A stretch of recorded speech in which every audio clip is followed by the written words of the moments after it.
Welcome to Eye on Crime, the show that looks at the prevention of crime and the steps that we can all take to make ourselves and our communities safer. Coming up, we'll be finding out more about Crime Stoppers, the charity that's been helping to solve crime for over 25 years. We'll be giving you advice on how to keep yourself and your possessions safe. And local people will be putting questions to Police and Crime Commissioner for Humberside Police, Matthew Grove. Now, numbers and information about each of today's subjects will be on screen, so do please get in touch. Now, a shocking statistic is that in Humberside, 12% of calls to the police asking for assistance are domestic abuse related. Nationally, 1 in 4 women will experience domestic abuse at some point in their lives. Each local authority works with women's refuge centres, and to find out how they work, I went to meet Denise Farman, who's the service manager at Women's Aid in Grimsby. Tell me what Women's Aid does here. Women's Aid supports victims and survivors of domestic abuse in many ways. Outreach support in their own homes, we've got a women's centre, we've got a refuge, so that's secure and safe accommodation, and general support one-to-one where they can talk to somebody about what they're experiencing and what they're going through. Someone makes a call to you, they're asking for help. Yeah. What happens? The first thing is to find out what's going on for that person, how we can help them to start to address all the issues that are worrying them.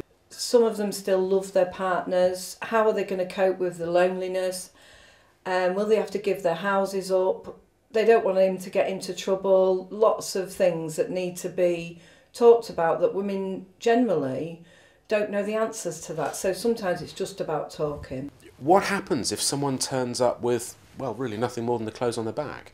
We will provide them with everything that they need. It doesn't take long before they can sort out their money, their finances and start to live independently. But when they first arrive, I have the privilege of getting some money and going and buying them soap and, you know, toothbrush and toothpaste for the mornings. One thing we've not mentioned yet is the issue of children. I mean, there must be many, many people who worry about losing their children. Many times people have said to me, I can't leave because I don't want to lose my children.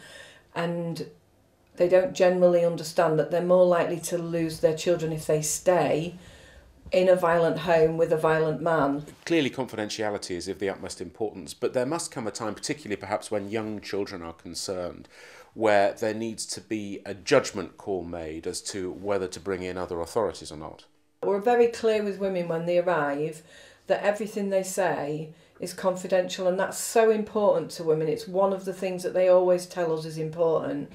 However, there are times if children were being involved or children were being hurt or there was going to be anything that was life-threatening, then we have a duty morally as well to do something about that. We're in this to keep them alive sometimes. If a call comes into Women's Aid, does that automatically then trigger a call to the police? No, absolutely not. While we would always encourage reporting to the police, it's really important to women, if that's not what they want, that we're not forcing them to do that. Denise, it's great to see you. Thank you for sparing me the time today. Now, to find out what police support is on offer, I'm off now to talk to Paul Welton, Detective Chief Inspector for the Protecting Vulnerable People team. Paul, it's good to see you. Thank you for sparing us the time. Let's talk about when someone first contacts the police. What sort of support can your unit give? We have 2 elements to our unit. We have the police investigation side, so that's people looking at gathering the evidence to prosecute an offender. Separate to that and sitting apart from that, we have a team of specialists who are there to look after the victim, to engage with other agencies and make sure the victim gets the help and support that they need to get them through what will be a difficult experience. Is there always a prosecution that follows with this sort of complaint? We will, as the police, investigate any offences, and we will aim to prosecute people who commit criminal offences. However, we will try to work with the victim and explain why we're doing that, and in some cases where the victim doesn't feel they want to support a prosecution, we will work with them to look at other ways of protecting them from any risk.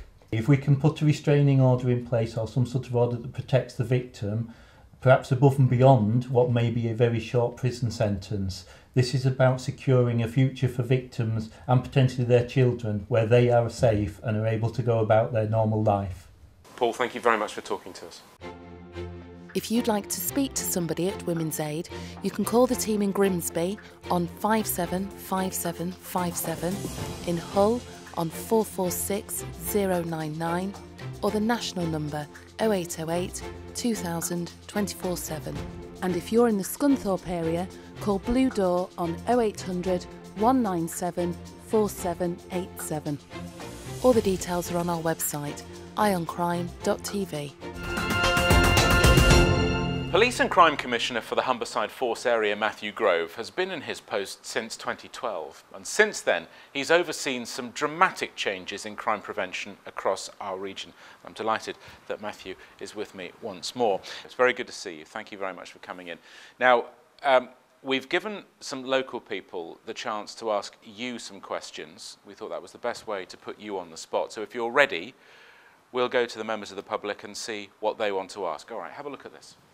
What do you enjoy most about your job? Being the voice for the fantastic 1 million residents of this area, it is a huge honour to be elected to represent them. And I love the interaction with them. I love doing my street surgeries out in shopping centres and busy areas on Saturday mornings. I find them full of common sense.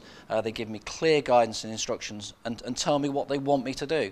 And that's my favourite part of the job. Okay, next question. Why shouldn't we bring back capital punishment? I would. I would for a very clear area of crime. And that is where you have the murder of vulnerable people, by which I mean children and disabled people, where they are targeted for malicious attack and murdered. I would be quite happy for that category of criminal to face the ultimate sanction, because that's a group of people that are not able to protect themselves, and we as society have an absolute duty to do everything we can to say these people are not to be touched. Okay, moving on. Prison sentences seem to be getting shorter. Do you think making them longer will put people off committing crime? Longer prison sentences. There's one thing I'm really clear about, and that is that prison works if offenders spend long enough being detained. Short-term sentences do not work. They are a waste of money. So I would be quite happy to see our prisons occupied by people serving longer sentences and seeing us do more to divert people away from prison earlier on. We need better alternatives to short-term prison sentences, and we're seeing the current coalition government has brought those things in. Okay, let's see what our next questioner has to say. Do you think the police should be armed? No. It would completely change the nature of British policing. British policing is almost unique, not quite totally unique, but it polices by consent, not by force. I think it would be a terrible thing if it was necessary to arm every officer. I think we have good arrangements in place so that we have armed officers available 24 hours a day right across the force area, but they're in the minority. The vast majority of police officers are unarmed, and that should stay. I would be quite happy to see more police officers have and carry taser.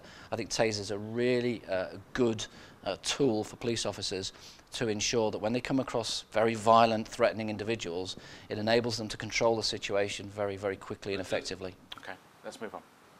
Do you think we should name and shame criminals to put them off committing crimes? In some situations, yes, and indeed that happens. We see with ASBOs, individuals that receive an ASBO have their photograph displayed in the paper.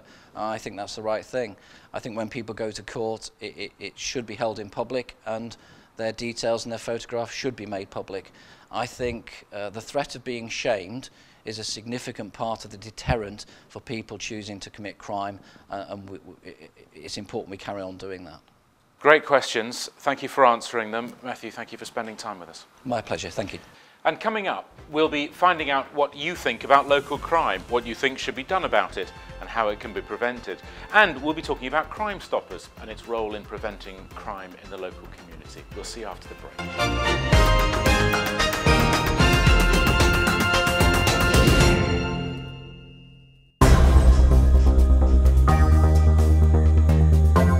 We all enjoy a really good night out. Now, I'm making sure that today, hopefully, you will have the advice that you need in order to have a lovely time, but keep yourself safe.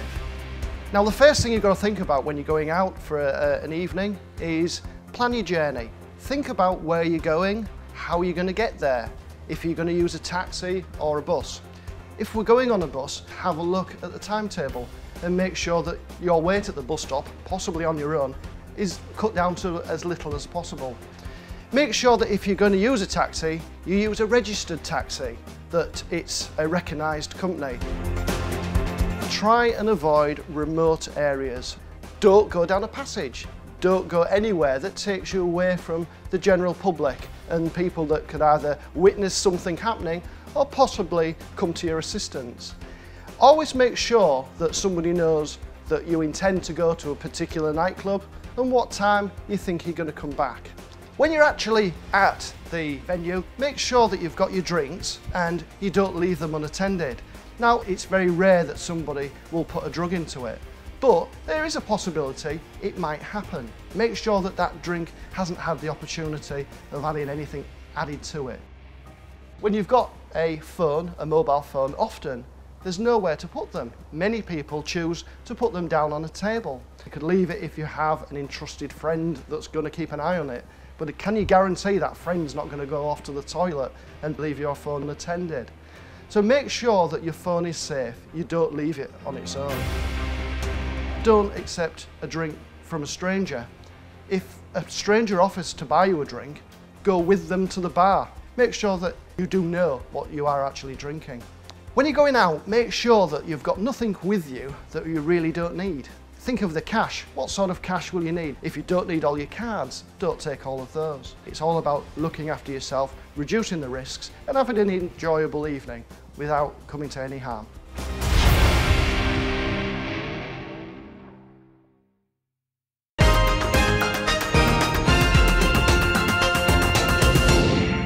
Welcome back to Eye on Crime. Now, what do you think about the crime levels in your community? What do you think can be done to try to cut down on crime? Are the police doing enough locally to protect us from crime? Well, we've been out and about to listen to your views. I think in a lot of Western countries, the criminals are given such a light sentence that they have the opportunity to commit crime again while they're out on parole. I think, in my opinion, to prevent more crimes, I think more police presence, really. I think they should introduce more PCSOs or actual police officers as well. I don't have a problem with PCSOs, I just think I have an issue with what they're capable of. I think they're limited on their powers, really. I think mostly break-ins and stealing bicycles and things out of the garden. A lot of that is going around where I live. The police, if they walk around everywhere, a little bit look after the area, and I think that's the best way. People see them and they get scared. You'll never stop crime. You'll never stop it. No, because they come out. There's always somebody. They come out, don't they? They come out, and a couple of weeks, I forget where they've been, back into trouble again. And they say, oh, well, I'll only get about a month. I got affected by crime last year when I was mugged on Preston Road. I was scared to go out for about 2 or 3 months on my own, so I always made excuses for someone to come along with me, and it basically just I stopped going out after dark. There are many local groups and organisations helping to prevent crime and support those affected by crime. One of the largest in the UK is CrimeStoppers. It was founded in 1988 and now has 12 UK regions and 44 volunteer committees. It runs both regional and national campaigns with a huge degree of success. And joining me now is the chair of our local Humberside CrimeStoppers, Frank Duffield OBE, and Humberside CrimeStoppers volunteer, Les Bonner. Gentlemen, thank you very much for seeing us today and coming into the studio. For those who are perhaps unaware of CrimeStoppers or unfamiliar with them, Frank, what do they do? Well, CrimeStoppers, as you rightly say, is 27 years old this year, and its history has been all about providing an option to members of the public for giving information in a totally anonymous way. We know through research that people are reluctant to talk to the police for fear of reprisals and retribution. So, CrimeStoppers was formed by Lord Ashcroft all them years ago following a visit he made to the United States. So we are where we are today. We've certainly got a structure in place across the whole of the United Kingdom where there are a variety of boards looking after a defined area. Our area is the Humber boundary, North Bank and South Bank, and we try to identify campaigns that would raise the profile of a particular issue to give people that opportunity to make a call to Crime Stoppers. When you mention crime in the Crime Stoppers, is it a natural assumption for people to think, well, they're part of the police service? Is that a right assumption to make? Well, it maybe is a natural assumption, but in fact that's not the case. Crime Stoppers is a completely independent charity, but it would be wrong to assume that we don't have dialogue with the police. For example, the intelligence that comes through from the call centre. So the information goes into the police force, the relevant police force, and is dealt with accordingly. There will be a relationship with a particular member of staff of the police force where people like me and others would tie into in order to gather the information and actually come up with a campaign that may make a difference in a certain area. And that's basically what we do. We're about awareness, raising the profile of Crime Stoppers and giving people an option. That's what we're all about. I know that nationally Crime Stoppers is very successful. How successful is it in this part of the world? Well, prior to 2011, we were structured around regions. It changed in 2011 to be structured around police force boundaries.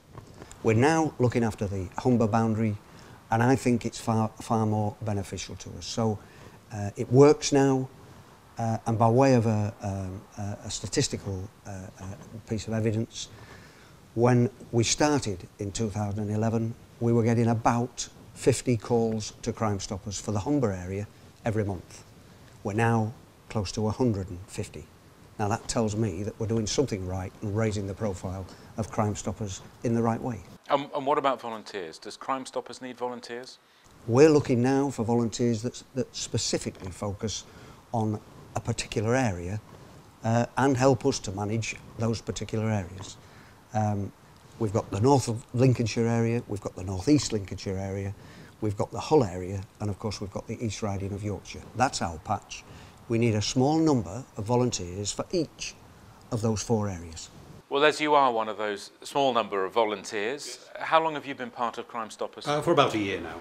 And what made you want to get involved? I've taken part in different community organisations for a long time. One of the things that affects our community, many of our communities the most, is crime and the fear of crime, and I think it's important that we make people aware of all the things they can do to help. So what does your volunteering entail? A large part of it is just raising the awareness of Crime Stoppers and encouraging people to report crimes on the anonymous crime line, which is 0800 555 111. Yeah, Frank, it's not just volunteers, is it? It's the public that Crime Stoppers rely on as well. How else can they help, or how can they help Crime Stoppers? Well, really, I mean, one of the other sides that sometimes is a misconception is the fact that we're connected to Crime Watch and different other TV crime-related programmes. We are connected, but in a very small way.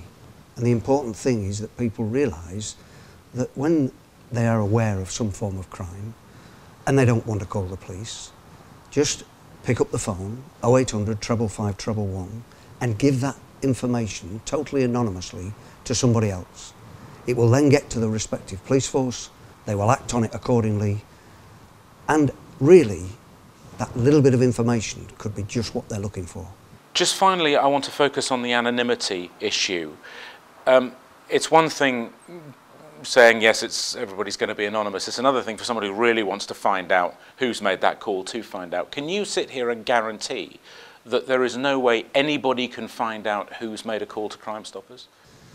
Yes, I can, purely on the basis of our history. Never in 27 years have we breached that purpose. And if we do, we're out of business. That is our raison d'etre, anonymity. And the people who make the calls and use Crime Stoppers they really do know that anonymity works. Okay. It's a pleasure to see you both. Thank you, gentlemen, very much indeed.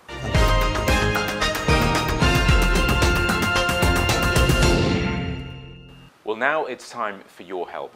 Crime Stoppers and Humberside Police would like to speak to these people who've been caught on camera in our local area. If you recognise any of them, of course, please call Crime Stoppers or Humberside Police. The numbers are at the bottom of your screen now. Humberside Police are trying to identify this man in connection with the theft of a mobile phone from the post office on Beverley Road, Hull, on Wednesday the 28th of January 2015. Humberside Police are trying to identify this man in connection with an assault on Brigg Road, Scunthorpe, on Wednesday the 31st of December 2014. Humberside Police are trying to identify this man in connection with an assault at the Lighthouse on Sea Road, Cleethorpes, on Sunday the 1st of February 2015. Well, that's about all we have time for. And thank you for watching Eye on Crime. Remember, if you're concerned about crime, then you can call Crime Stoppers on 0800 555 111, or of course, Humberside Police on 101, and in an emergency, 999. And if you've been affected by any of today's issues, contact information is on our webpage. And remember, with the right knowledge, we can all play a part in keeping our eye on crime. Cheerio.